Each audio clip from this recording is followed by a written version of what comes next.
And if you look at this, there is 40 sticks of clay.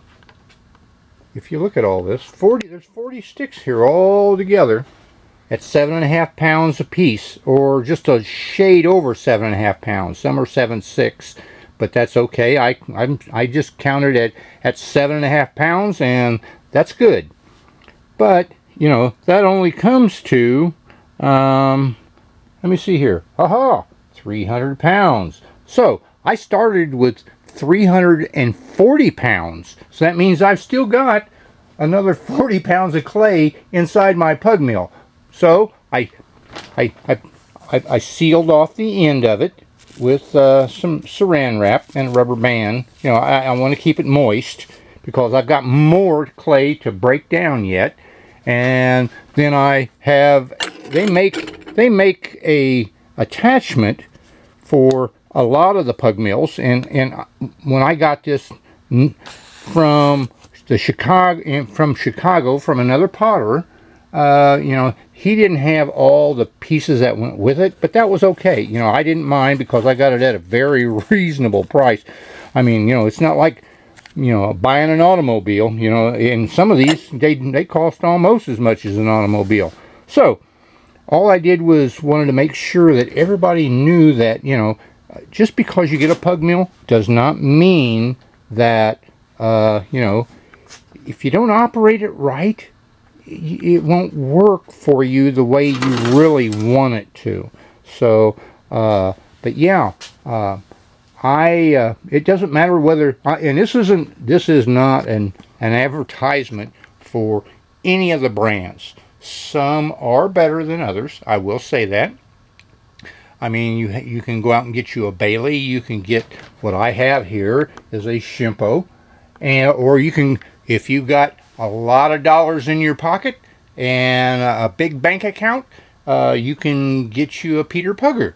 You know, unless you can find a Peter Pugger where somebody else is selling it. Then it's best to grab it as fast as you can, because it does two things. It'll mix the clay good. I mean, it mixes it backwards is what it does. You have to flip a switch, but it's like Guy Wolf. He has a Peter Pugger, and he told me he bought it at he got it at from a friend or whatever, and it was very, very reasonable. Which Peter, unless you've got $6,000 or $7,000 in your pocket, hey, I'd run out and buy one, but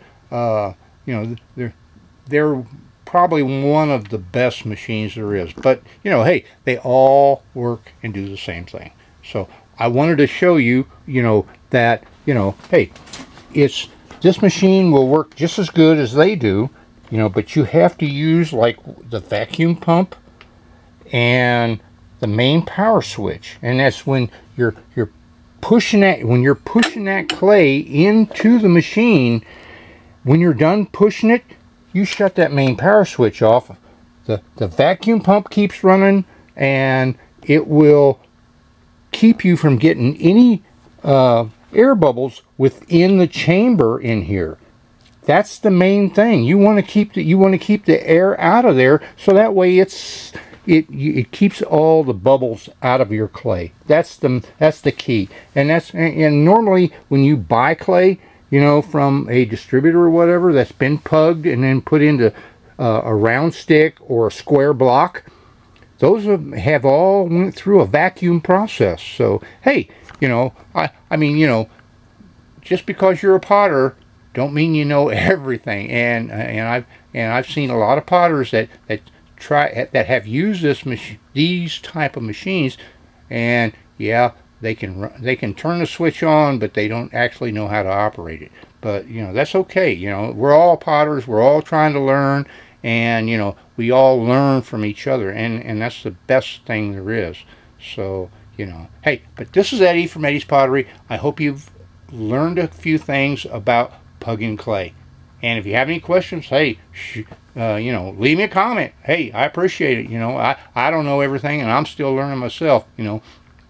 I've been using this machine since early 2017, and hey, I'm still learning a few things about it on how to operate it and do everything with it. But they work for you. That way you don't have to, when you get old, kind of like me in a way. When you get old, you don't have to, let's say, wedge your clay, because this will suck all the air out and make the clay good for you, nice and soft. But hey, thanks for watching. Bye for now.